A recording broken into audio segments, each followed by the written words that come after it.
এখন আমরা একটি প্রিমিয়াম থিম ইনস্টল করব আমাদের স্টোরে। আমরা ফ্রি থিম দিয়ে দেখেছি কিভাবে স্টোর ডিজাইন করতে হয়। এখন আমরা একটি প্রিমিয়াম থিম ইনস্টল করব এবং এটি কাস্টমাইজ করব।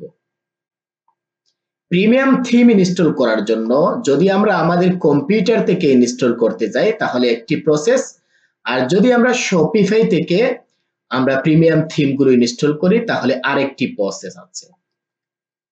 যদি আমি শপিফাই থেকে ইনস্টল করতে চাই তাহলে আমাকে এখানে ক্লিক করতে হবে বিজির থিম স্টোর। আমি একটি নতুন ট্যাবে ওপেন করছি, মাউসের রাইট বাটনে ক্লিক করে ওপেন ইন নিউ ট্যাবে ক্লিক করছি, তাহলে নতুন ট্যাবে ওপেন হবে।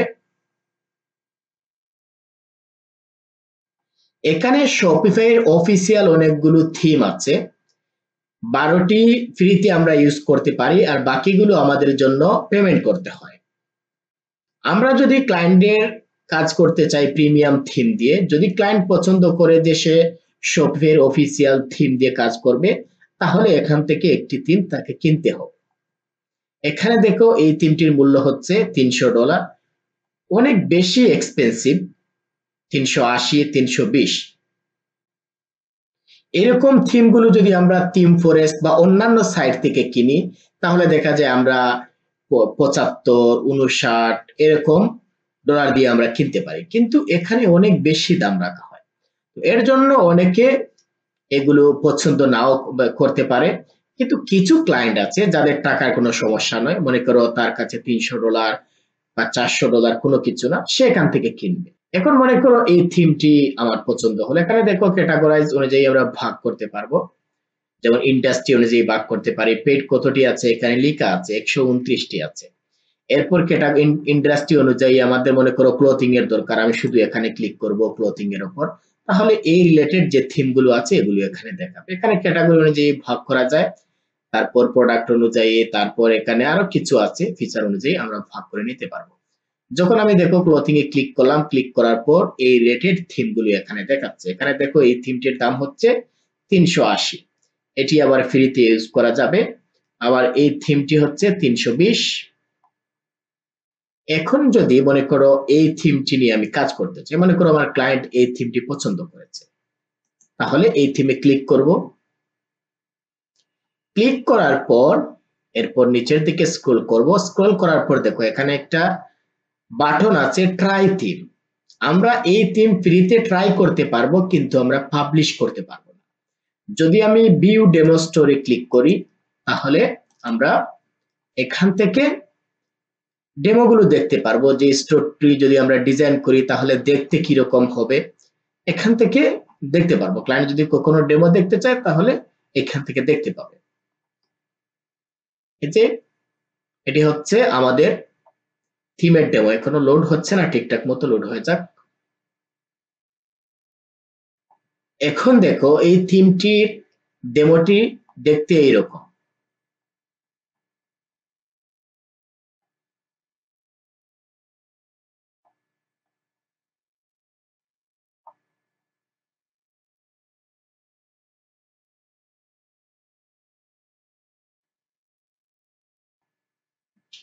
এখন যদি এই থিমটি আমি আমার স্টোরে নিতে চাই, আমি জাস্ট ট্রাই থিমে ক্লিক করলে এই থিমটি চলে যাবে, কিন্তু আমি এটি পাবলিশ করতে পারবো না। আমি চাইলে কাস্টমাইজ করতে পারবো। আমি এখানে ট্রাই থিমে ক্লিক করলাম, ক্লিক করার পর এই থিমটি আমাদের এখানে এড হয়ে যাবে, আমাদের এই স্টোরে এড হয়ে যাবে, একটু সময় লাগবে। এখন দেখো you successfully added honey theme. আমি নিচের দিকে যদি স্ক্রল করি তাহলে এখানে এই থিমটি দেখতে পাবো, জাস্ট এডেড। কিন্তু এখানে দেখো বাই নাও দেখাচ্ছে। আমি চাইলে এটি পাবলিশ করতে পারবো না, অথবা আমি এখানে কাস্টমাইজ করলাম, ডিজাইন করলাম, কিন্তু আমি যখন আমার স্টোরের লিংক দেব তখন এটি কেউ দেখতে পাবে না।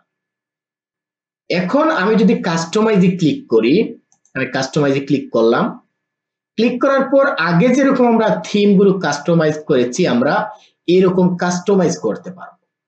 আমি এই থিমটি ডাইরেক্ট কাস্টমাইজ করছি না, আমি জাস্ট সিস্টেমটা দেখিয়ে দিচ্ছি। কখনো যদি ক্লায়েন্ট পছন্দ করে, যদি কিনে না দেয় তাহলে আমরা এইভাবে কাজগুলো করে দিতে পারি।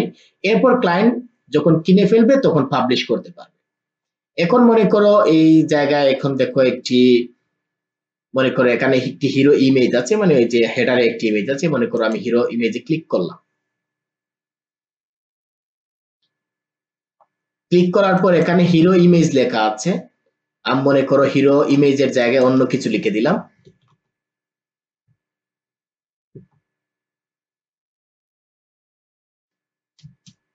মনে করো হিরো ব্যানার লিখে দিলাম, এখানে চেঞ্জ হয়ে যাবে, এই জায়গায় একটু চলে আসবে। এখন দেখো এই জায়গায় ব্যানারটা লেখা চলে আসছে। তো এইভাবে আমরা এখানে কালার, যে এখানে হোয়াইট দেওয়া আছে, আমি যদি ব্ল্যাক করে দেই তাহলে আরো একটু ভালোভাবে দেখা যাবে এই জায়গায়।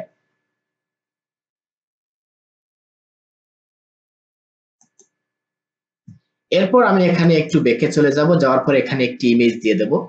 এই যে হিরো ইমেজে একটি ইমেজ আছে, এরপর লোগো আছে, অন্যান্য আমরা যেরকম অন্য থিম গুলো কাস্টমাইজ করব সেম এইভাবে আমরা কাস্টমাইজ করব, তেমন কোনো পার্থক্য নেই, ঠিক আছে। আমি আপলোড ইমেজে ক্লিক করে এখানে একটি ইমেজ আপলোড করে দেখাচ্ছি। মনে করো এখানে আমি একটি ব্যানার আপলোড করতে চাচ্ছি, এই ইমেজটা আমি আপলোড করতে চাচ্ছি, আমি এখানে আপলোড করে দিলাম। দেখো ইমেজটা আমি আপলোড করতে চেয়েছি কিন্তু ইমেজটি আপলোড হয়নি, এর কারণ কি, এখানে যদি আমি স্ক্রল করি তাহলে দেখতে পাবো এই যে এখানে লেখা আসছে এটির রেজুলেশন অনেক বেশি, এর জন্য আমি এটি আপলোড করতে পারছি না, ইমেজের রেজুলেশন আমাকে কমাতে হবে অথবা অন্য একটি ইমেজ আমাকে আপলোড করতে হবে। আমি এই ইমেজটি না দিয়ে অন্য একটি ইমেজ দিই এখানে।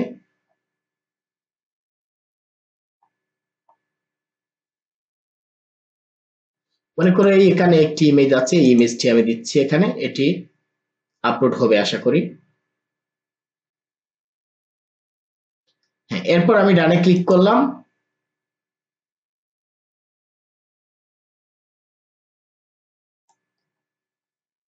ক্লিক করার পর আমি সেভে ক্লিক করে দিলাম। ইমেজটা এত বড় না, এর জন্য এখানে এত বড় ভাবে দেখাবে না। এখন যদি আমি আমার স্টোরি প্রিভিউ করি, মনে করো আমি তো চেঞ্জ করলাম, এখন যদি এখানে যদি আমি রিফ্রেশ করি তাহলে কিছু দেখতে পাবো না, কারণ এটি পাবলিশ হবে না, এটি যতক্ষণ না পর্যন্ত আমরা কিনবো ততক্ষণ পর্যন্ত আমরা দেখতে পাবো না। তো এটি দেখতে হলে আমাদের কি করতে হবে, এই যে থ্রি ডট এখানে ক্লিক করতে হবে, ক্লিক করার পর প্রিভিউ আছে, এই প্রিভিউতে ক্লিক করব, তারপর আমরা দেখতে পাবো। এখানে দেখো আমি ইমেজটি দিয়েছি, ইমেজটি এখানে দেখাচ্ছে, যদিও ইমেজটি এটির জন্য পারফেক্ট না, কারণ এখানে একটি অন্য ইমেজ আসবে যেটি একটু সুন্দর হবে, এরকম আসবে। এখন আমরা দেখতে পেলাম কিভাবে আমরা মানে এখানে চেঞ্জ করলে আমরা দেখতে পাবো। এগুলো আমরা দুই একটি থিম আমরা প্র্যাকটিস করব, মানে প্র্যাকটিস করা উচিত। আমরা যখন নিজেরা প্র্যাকটিস করব, শিখব, তখন আমাদের যেহেতু আমরা ফ্রিতে ট্রায়াল করতে পারছি, আমরা যে থিম গুলো আছে কয়েকটি থিম আমরা এইভাবে দেখব। তো এটির সিস্টেমটা আমি দেখিয়ে দিলাম, এইভাবে প্র্যাকটিস করবেন কয়েকটি থিম। আর ক্লায়েন্ট যদি পছন্দ করে, পছন্দ করার পর সে যদি বলে আচ্ছা ঠিক আছে তুমি একটি ডিজাইন করো, আমি প্রিভিউ দেখি, তারপর যদি ভালো লাগে তাহলে আমি কিনবো, তাহলে এইভাবে করতে পারো। তবে এখন আমি এই থিম নিয়ে কাজ করব না, এটি আমি দেখিয়ে দিচ্ছি। যদি কখনো কাজ করার দরকার পড়ে তাহলে আমরা এইভাবে, আমরা যখন প্র্যাকটিস করব তখন দুই একটি থিম আমরা এইভাবে প্র্যাকটিস করব, তাহলে আমাদের শেখাটা একটু ভালো হবে। এখন দেখো মানে এখানে আমি প্রিভিউ দেখলাম, ভালো কথা। আমি আবার ব্যাকে চলে যাব, তারপর এখানে সিরিয়াল অনুযায়ী আমরা অন্যান্য থিমে যেই রকম কাজ করেছি সিরিয়াল অনুযায়ী আমরা একটি একটি করে ধাপে ধাপে আমরা সবগুলো করব, তাহলে দেখবো এই স্টোরে যা যা আছে আমরা সবকিছু কাস্টমাইজ করতে পেরেছি। একেবারে সেম সবকিছু, জাস্ট ওইখানে যদি আমরা ডাউন আপলোড করি একটি থিম, ওটি আমরা আপলোড করছি, আর এখানে ট্রায়াল করছি, শুধু আমরা কি করতে পারছি না, এটিকে পাবলিশ করতে পারছি না, আর সব কিছু সেম, আর কোনো কিছু চেঞ্জ করা লাগবে না। এখন আমি একটি প্রিমিয়াম থিম ইনস্টল করে দেখিয়ে দেব, আমরা একটি প্রিমিয়াম থিম ইনস্টল করব যাতে আমরা পাবলিশ করতে পারি, আমরা আরো কিছু করতে পারি, এর জন্য আমি একটি প্রিমিয়াম থিম আপলোড করব। আর এখানে আমি দেখিয়ে দিচ্ছি যাতে আমরা চাইলে শপিফাইয়ের যে প্রিমিয়াম থিম গুলো আছে এগুলো আমরা চাইলে আমরা ট্রায়াল করতে পারি, প্র্যাকটিস করতে পারি, তাহলে আমাদের শেখাটা আরো ভালো হবে। ঠিক আছে, তো এইরকম আমরা যে থিমগুলো আছে এগুলো আমরা প্র্যাকটিস করে দেখব, আমরা ট্রায়াল করে দেখব। যখন আমরা ক্লায়েন্টের কাজ করব তখন আমরা বুঝতে পারবো যে আসলে এই থিম দিয়ে এই কাজটি করা যায়, এই থিম দিয়ে এই ডিজাইনটি করা যাবে, এরকম আইডিয়া আমাদের চলে আসবে। আমরা যত বেশি প্র্যাকটিস করব তত আমাদের জন্য ভালো হবে।